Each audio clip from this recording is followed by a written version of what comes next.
This is Robert Bertolacci of the MindShare Learning Report. I'm here at the closing keynote at ECOO 2009, and it's fortuitous with our spotlight on the province of Saskatchewan. We have here Professor Alec Couros from the University of Regina, who is the closing keynote. Good afternoon, Alec. Oh, nice to meet you. Thank you for spending time with us this afternoon. So your focus this afternoon is on rethinking education. Yeah, so I think that we're looking at unbound communities in terms of the classroom. We talked earlier about the classroom, but currently I'm connected to a lot of these educators in the room behind us through things like Twitter and blogging and so on. And I'm also seeing these educators connect out and connect with other passionate educators. So we are beyond our classroom walls. We are beyond our district, the division, the school walls. We're not really looking at, I can't do this because that person's on the school division. And the same thing, where does authentic and meaningful feedback come to our students?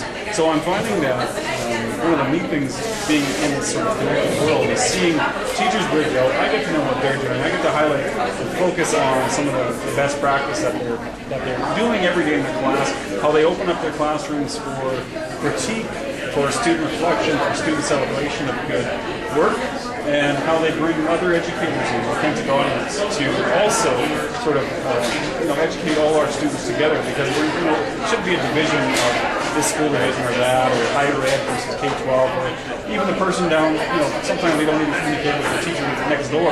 So the notion is seamless. Yeah, no walls, really. That's exciting. PD anytime, and I find, I wake up in the morning and as an educator, I find PD opportunities, not necessarily at the university. I mean, there's always a good selection of that, but it could be from anywhere. There could be a keynote from there, a presentation from there, and I'm finding that no matter who you are, you can connect to these things. And I think that will really reshape the way we do conferences, because face-to-face will be, if we do all of this stuff that we do at a traditional conference, right, during the entire year when PD is ambient, what do we actually do when we meet face-to-face? I think we need a deeper, more meaningful conversation. Absolutely. Now, how you spent a couple of days here in Ontario, interacting with some of the delegates. How do we compare in terms of what you're up to in Saskatchewan in embracing 21st century learning and technology? Well, I think we have some of the same issues. We have the same bureaucratic issues, same divisions, and so on. So what I'm finding, though, is we start to tweak out a few really passionate educators that are doing great stuff in their classrooms. They're not afraid to actually say, this is what I'm doing, let's connect to other people. So I think these divisions, even our provincial boundaries, can be sort of blurred in some ways that I've been talking to teachers who connect to teachers in Saskatchewan or connect to teachers in Alberta or BC, and they do this on a daily basis, and we've often had the West versus East, the West versus Ontario, that sort of thing. I really do think that we can blow these doors apart. So in terms of what we're doing, I think that we share a lot of the same classical education struggles that we have when we deal with issues of control and power that we're used to in school divisions. So speaking of control and power, does it hurt us that we don't have a national overarching body where we could leverage economies of scale? Well, in a sense. I mean, obviously districts are funded differently versus taxpayer versus federal versus provincial and so on. So there are some issues around funding and so on. But certainly we need, even in the province that I work in, to understand what schools are doing, what school division. Although we've amalgamated a lot of school divisions, we still, with these bigger divisions, they feel that they can do more. The government's really given us less support in the e-learning strategies that we've been used to, I guess, in some ways. And because now that we have larger bodies, we're expected to find resources and expertise within. That doesn't always happen because the priorities of any particular division are up to that particular division. We're not seeing the seamless transfer of information and knowledge and good teaching amongst all these divisions. So one particular division can take really different strategies than another, and I think that's important. That we do need some sort of shared body.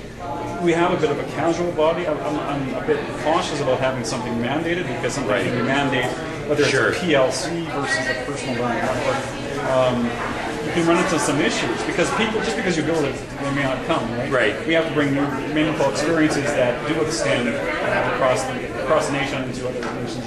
And what about the role of faculties of education? Some are doing a great job of preparing educators and embracing technology and preparing them for the classroom of the future. Right. They are, but I think at the same time we've got K-12 education where we institutionalize a child from pre-K to grade 12. And then we have our blip that is teacher education, and then they go back into the schools if they're teachers. So the problem is we don't have enough. We need to have a K-20 focus. We need to think about how, for instance, the pre-service teacher can extend 2-3 years into the culture of the school, so that teachers are back into our program, practicing teachers, also new teachers are supported by the programs. We could also do it on the other end in terms of how people who are thinking about becoming teachers in grade 10 or 11 or 12 can also think about that focus as well. So I think we need to really straggle programs to overlap much more than we're doing now. It's just these divisions are too harsh and discontinuous, and we need to have a better conversation around. See, that's another place where walls are. Absolutely. So even in how we divide these things. So the focus of the MindShare Learning Report is really sharing success stories across the Canadian landscape and inspiring educators and industry to work together. Any final thoughts to share with educators in terms of those who haven't quite taken the leap of faith to immerse themselves? Well, I think one of the things we are doing in Saskatchewan, we are getting known for some of the people who are connected in our networks. I can think of a number of people locally that are doing wonderful things, and they get recognition across North America, into other continents as well. So, I think it's important that we continue to do what we're doing, in that sense. And Saskatchewan is doing good things. Ontario is doing good things as well. But we really have to continue this notion to kind of at this point, this sort of the way teachers are doing it is sort of under the radar in some ways. And there's wonderful pockets of innovation. There are, right? But and they're sort of tolerated to some extent. We'll let you do this because it looks pretty neat and you're giving us some good exposure. But I don't think there's actually any really good policies that will allow you to do this, on the up and up. And I think that's really important. We shouldn't have to be rebels to change it. That's right. We need to have deep support, and I don't care what province you're from. I think this is a conversation that we have to have. Great discussion. And is there a website you want to highlight? You can find me at Couros.ca, Couros.ca, and most of my work is there, and I'd love to share it with you. You can also connect with me on Twitter at twitter.com/CourosA. Thank you so much for your time. That was Alex Couros from the University of Regina. Until next time, keep the learning curve steep.